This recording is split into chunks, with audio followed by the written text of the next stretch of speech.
And just go back to how preseason and go back to how what people projected us as. We was projected to be seventh, and we made it to the championship. It's safe to say we didn't win it, but I mean, we beat top tier teams for basically 3 weeks. So like, if anybody doesn't take that in consideration, then I honestly don't know what to tell them because like that's a basketball team that can fight, and that's for 3 weeks. That's all we did was fight. Ice, what's the state of the team right now? I mean, where do you feel about this team going into the postseason now? Oh, we more hungry than ever, man. We hungry. You know what I'm saying? Going into that locker room, it was not sad faces. It was more mad faces. You know, we was hungry, and you know, just to hear from our locker room celebration out there, hearing the music, hearing them have fun, and you know, it was a feeling that stung for sure. So you know, we hungry, man. And we just going, you know, definitely no confidence has been lost. You know what I'm saying? We still believe that we have no ceiling. No confidence has been lost at all, you know. We just got to, you know, get some recovery done these next couple of days, heal up, and go out there. And, you know, now we know what it takes to win a chip. All right, let's get right to it. Members of the media, if you have questions for Oklahoma State's Kalib, Boone, or Isaac Likekele, please click raise hand. We'll try and get to everybody. We just ask that you please just address the question to who you want to have answer it. Our first question is going to come from Jacob Unruh from the Oklahoman. Go ahead, Jacob. Yeah, Ice, how difficult does it play in 3 games in 3 days? Man, honestly, to me, none of that matters, honestly. The way from summer boot camp all the way to what we've done preseason, just different things, all the trials and tribulations, all the hard workouts, different things we've been through has prepared us for situations like these. You know what I'm saying? To play 3 games in 3 days. They asked us again to play tomorrow for the second place game. You got to be ready. You know what I'm saying? We got nothing but soldiers on this team, so I don't want to really just put that out there as an excuse or nothing. None of that stuff really matters. We just got to come out here and we got to have way more energy in the first half of a championship game in order to win. You know, it's a championship. Yeah, I was going to ask. I know you don't want to make an excuse, but did Texas maybe have more energy? Did you notice more energy from them coming off a day off? I think like at the beginning of the game, you could just tell we looked kind of tired, and like we kind of played like it for a second. But then we just had mishaps on the court that we could control. Like rebounding was one. Our Boston coverages could have been a lot better. But with all that being said, it was just our energy, and that had nothing to do with us playing yesterday or nothing. That's something we could control every day. And Kalib, what Jericho, you guys kind of held him in check the first 2 times you played him. What was different about him today? What did he do so well against you guys? He just took the fight to us. Honestly, like I'm not gonna sit here and downplay him as a player. He's a really good athlete, really good. He's on Big 12 scholarship for a reason, but like he set it the tone. He had 14 rebounds and 21 points. I mean that tells you the story. We didn't keep him off the glass. Our community, and like I said, we didn't keep him off the glass. And when people when bigs get offensive rebounds, just rebounds in general like that, it gives him momentum. And he felt like he could just go get to the spots and everything. That's what happened. Ice, last one for me. You were sounded like you were kind of talking to Kalib a little bit, kind of encouraging him when you sat down a little bit ago. What was the message to the team? I know you kind of alluded to that, but what was your message to the team? I mean, all these my dogs, man. All of them, they my brothers, man. So I'm not really the type of guy, you know, at times I can yell and stuff, but I'm 98% the time of the guy is just going to sit down with you and explain to you real quick in the heat of the moment. You know, I feel as if that's how, you know, guys comprehend things better, you know. But at the same time, you know, I was just telling them, hey, bro, we got to get these things done, communicate this, that, and they know it's a conversation with me.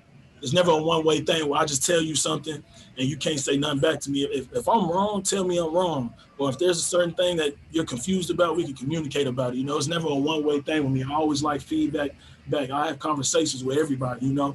So just for me to just even be in a position to tell him that be an open sponge and acknowledge it, it's just helpful as a team. You know, we just wasn't able to go out there, you know, we needed to go today. Thanks, fellas. Next question comes from Garen Emig from the Tulsa World. Go ahead, Garen. Yeah, fellas, for both of y'all, you guys went through a lot to be here with you haven't been home for a while. You're getting tested, I know, I think early in the morning every day, which is a drag. And then you had to play 3 great teams in 72 hours. So that's an exhausting situation. The question is, was it worth it? And if so, why this week? And everything's worth it, to be honest. From the way I look at life, I'm honestly just blessed to even be here. Every time I step out on the court, I could care less if I play terrible. I can care less if I have the best game of my career. I just feel blessed to even be out there. It's a lot of things going on that it's not for sure that I could be out there, honestly. So it was exciting to just be out there, and it was definitely worth it. And we got to learn lessons while also gain confidence while we was here. So it's nothing but another lesson learned, and gonna push forward and use it as motivation, man. More motivation, the better we just keep getting. I don't expect. Oh, go ahead, Caleb. Sorry. Go ahead. Come on, y'all good. Y'all good. Now I feel bad, like I cut you off. I wanted to try to do that. No, I just answered it. I was just going to say the same thing, basically. All right. Our next question is going to come from Frank Bonner from the Tulsa World. Go ahead, Frank. For Ice, when you're playing 3 games in 3 days, you don't necessarily get to unpack the previous game like you would in a normal season. Now that you guys are getting ready to prepare for the NCAA tournament, do you unpack these 3 games equally, or do you put more emphasis on the game that you just played in terms of the positives and negatives that you take from it on film? Honestly, I can't tell you. I've never been to the tournament, so I really can't tell you. Coach B is 2 different sides to him. Sometimes it's let's review this real quick and then let's go forward. And then sometimes it's, everybody's 0-0, so let's just focus on what's forward. So I honestly don't know what the process will be. This is the furthest I've been in my collegiate career. So I can't tell you right now. And for Kalib, that second half, you guys battled and showed grit. What was the message in that halftime coming out for that second half? Basically, they were the aggressors the whole first half, and we got to be aggressive. And honestly, that first half they looked like they wanted to win. We looked like we just wanted to hang in there for a second. And then the second half, we showed fight, we showed grit, we showed them that this isn't going to be easy, and it wasn't. We cut the lead down to 4.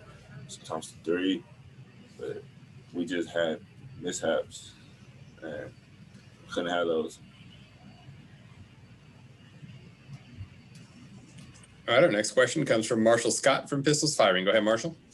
Yeah, I just have a quick one for Ice. Ice, as far as the team goes, I guess apart from Farron and Bryce, you've been waiting the longest to kind of hear your name called on Selection Sunday. Just kind of what does it mean for you to be able to play in the tournament? You've been with guys like Lindy and Cam who never got that experience. What does it mean that you finally get this experience? I mean, it most definitely means a lot. Like I said, I just feel blessed to be in this position. So I'm looking forward to try to take a full advantage of it, and just happy to see what we can do in that tournament. Do you have any memories, I guess, growing up of the tournament? No, I wasn't really college. I didn't really watch basketball like that growing up. I ain't start watching basketball probably till like my 10th grade, 11th grade, something like that. Appreciate it, guys. Our next question comes from Barry Trammell from the Oklahoman. Go ahead, Barry. Yeah, for Isaac, you guys forget the 3 days, 3 nights. I'm not talking about fatigue. How about the mental stress of being down and having to come back? You guys made up a bunch of points the first half of the second half. And got it down to 2, but then Texas spurted away and you had to come back again. You got close a few times, but how much energy is consumed just trying to rally time after time? And honestly, it's there's no positions that we haven't been in, y'all have seen us down 10, 12 multiple times and seen us come back and win.